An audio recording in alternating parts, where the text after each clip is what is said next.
आपको जानना है कि अमीर होने का सबसे बड़ा राज क्या है। एक किताब थी Wealth of Nations written by Adam Smith. उन्होंने उस किताब में हर चीज़ बताई है। तो उस किताब के ऊपर ही मैं आने वाली सीरीज़ को कंटिन्यू करने वाला हूँ। तो आप प्लीज़ देखिएगा और इसे लाइक भी करिएगा। पहला भाग है पिन फैक्ट्री, श्रम का बंटवारा।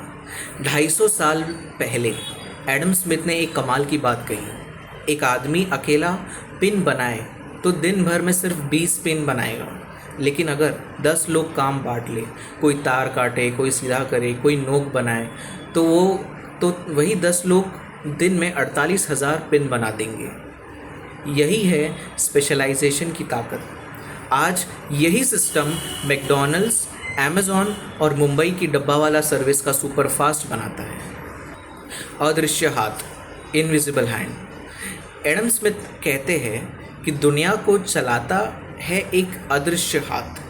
मतलब जब आप अपना फ़ायदा सोचते हैं, जैसे पैसा कमाने के लिए बेकरी खोलते हो, तो आप दूसरे को भी फ़ायदा पहुंचा रहे हो, क्योंकि उन्हें ब्रेड मिल रहा है। यानी अपना स्वार्थ पूरा करते करते इंसान समाज की भलाई कर देता है। पैसों की असली ज़रूरत।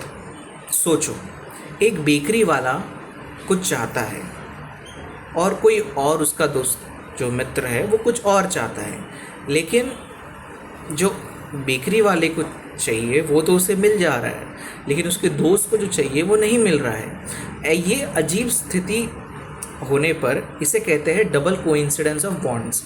इसका हल पैसा असली दौलत नहीं है, ये बस एक टूल है जिससे लेन देन आसान हो गया है। दाम कैसे तय होते हैं? एडम स्मिथ ने कहा, हर चीज़ के 2 दाम होते हैं, नेचुरल प्राइस और मार्केट प्राइस। नेचुरल प्राइस मतलब बनाने की असली लागत, और मार्केट प्राइस मतलब जो लोग देने को तैयार हैं।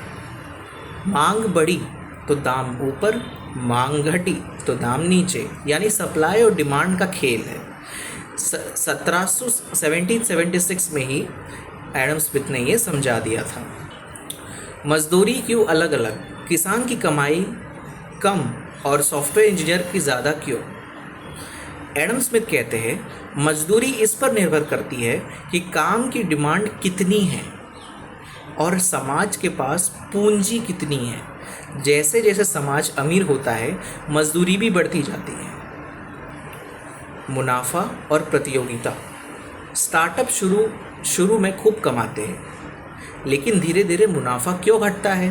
क्योंकि जितनी प्रतियोगिता बढ़ेगी मुनाफा उतना घटेगा। इसीलिए मोनोपोली वाली कंपनियां अमीर बनती है, लेकिन जैसे ही कंपटीशन आता है दाम गिरते हैं और ग्राहक जीतते हैं। किराया, पैसिव इनकम। ज़मीन के मालिक यानी लैंडलॉर्ड बिना कुछ किए ही भी पैसे कमाते हैं, क्योंकि लोग उनकी ज़मीन पर खेती करें या घर बनाएं, उन्हें किराया देना ही पड़ेगा। एडम स्मिथ ने कहा, यह समाज पर एक तरह का टैक्स है। आज भी किराया पैसिव इनकम का सबसे बड़ा स्रोत है। सोना चांदी असली दौलत नहीं है। पहले राजाओं को लगता था कि देश की ताकत सोना चांदी जमा करने में ही है, लेकिन एडम स्मिथ ने इस सोच को तोड़ दिया। उन्होंने कहा, असली दौलत है देश को प्रोडक्शन, सामान और सेवाएं। भंडार गृह भरे हो लेकिन बाजार खाली हो, भंडार घर भरे हो लेकिन बाजार खाली हो, तो देश गरीब ही है। फ्री ट्रेड की ताकत। एडम स्मिथ ने कहा, हर देश को वही करना चाहिए जिसमें वो सबसे अच्छा है, और बाकी चीज़ें दूसरे से लेनी चाहिए। जैसे जापान टेक्नोलॉजी बनाता है, भारत आईटी सेवाएं देता है, ब्राज़ील कॉफ़ी उगाता है। यही है फ्री ट्रेड।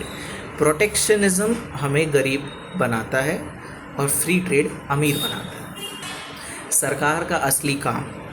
एडम स्मिथ सरकार के खिलाफ नहीं थे।